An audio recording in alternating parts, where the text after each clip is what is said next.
केंद्रीय पशुपालन राज्य मंत्री डॉक्टर संजीव कुमार बाल्यान ने कहा कि केंद्र सरकार की तरफ से आने वाले कुछ दिनों में देश के युवाओं को विभिन्न विभागों में 4 लाख सरकारी नौकरियां देंगी।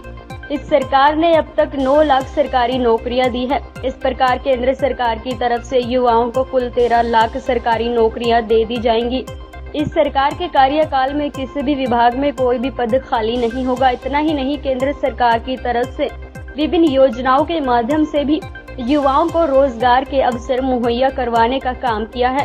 अहम पहलू ये है कि सरकारी नौकरियों के लिए युवाओं को ना तो किसी नेता के पास जाना पड़ा और ना ही किसी को रिश्वत देने की जरूरत पड़ी। सभी नौकरियां योग्यता और पारदर्शिता के आधार पर दी गई हैं।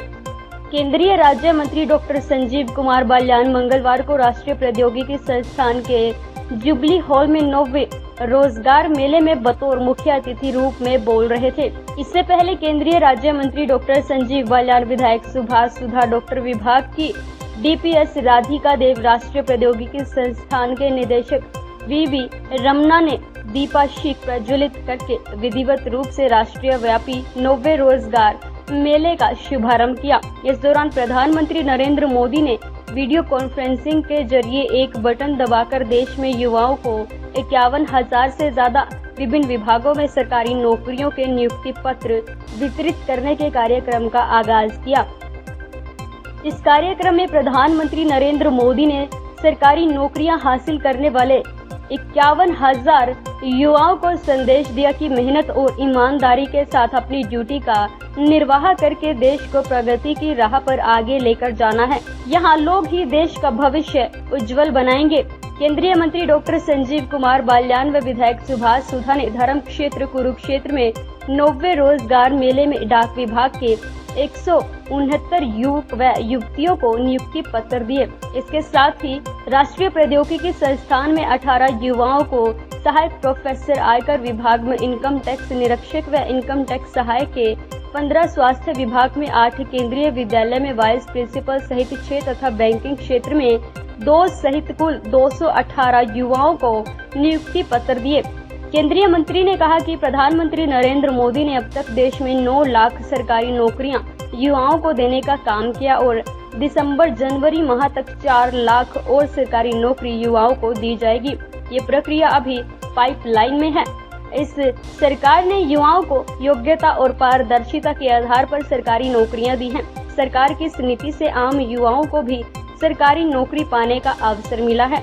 इससे पहले पिछली सरकारों में राजनीति पहुंच रखने वाले व्यक्ति या फिर रिश्वत देने के बाद सरकारी नौकरी मिलती थी। विधायक सुभाष सुधा ने कहा कि प्रधानमंत्री नरेंद्र मोदी की तर्ज पर हरियाणा प्रदेश में मुख्यमंत्री मनोहर लाल के प्रदेश की बागडोर संभालने के बाद युवाओं को योग्यता और पारदर्शिता के आधार पर सरकारी नौकरियां देने का काम किया। मुख्यमंत्री मनोहर लाल ने प्रदेश में पर्ची और खर्ची की प्रथा को समाप्त करने का काम किया। इस सरकार ने गरीब घर के बेटे और बेटियों को भी HCS स्तर पर नौकरी देकर युवाओं के लिए एक मिसाल कायम करने का काम किया। इससे पहले युवाओं को सरकारी नौकरियां हासिल करने के लिए इधर उधर भटकना पड़ता था और मोटी रकम देकर ही सरकारी नौकरियों को हासिल करना पड़ता था, लेकिन अब युवाओं को केवल मेरिट के आधार पर नौकरियां मिल रही हैं। डाक विभाग की डीपीएस राधिका देव ने मेहमानों का आभार व्यक्त करते हुए कहा कि 9वें रोजगार मेले में विस्तृत प्रकाश डाला। डाक विभाग के अधीक्षक देशु राम ने मेहमानों का आभार व्यक्त किया। इस मौके पर जिला परिषद के vice chairman DP Chaudhary, Kurukshetra मंडल डाक विभाग के अधिकारी कृष्ण कुमार सहित अन्य अधिकारी मौजूद रहे।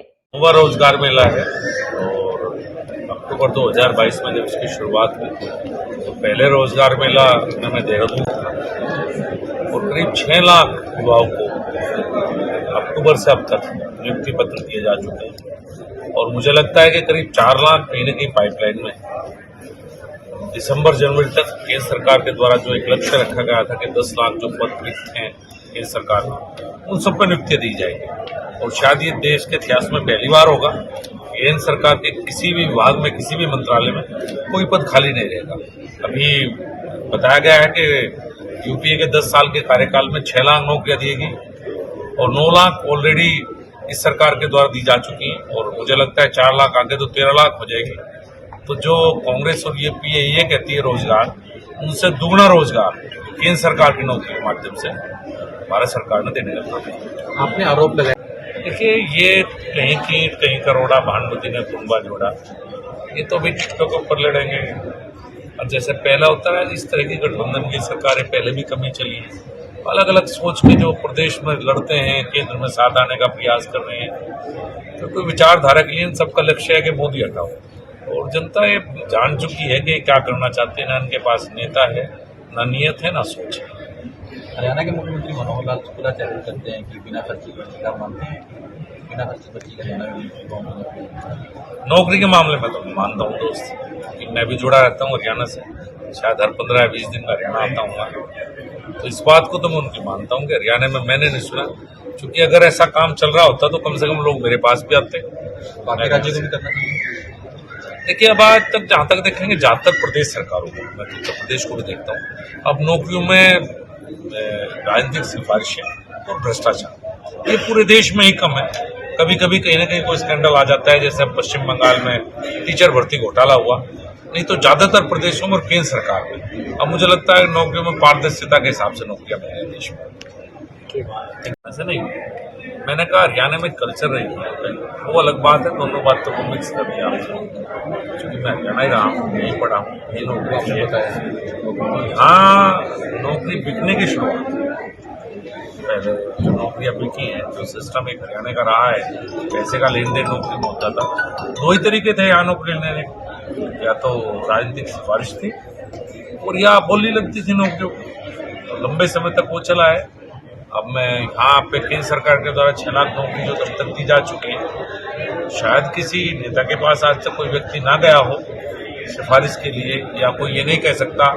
आप देखिए, सब आम परिवारों के बच्चे जो लायक था, अब उसे नौकरियां मिलती हैं, तो बड़ा बदलाव है। इंडिया गठबंधन की लगता है कल रैली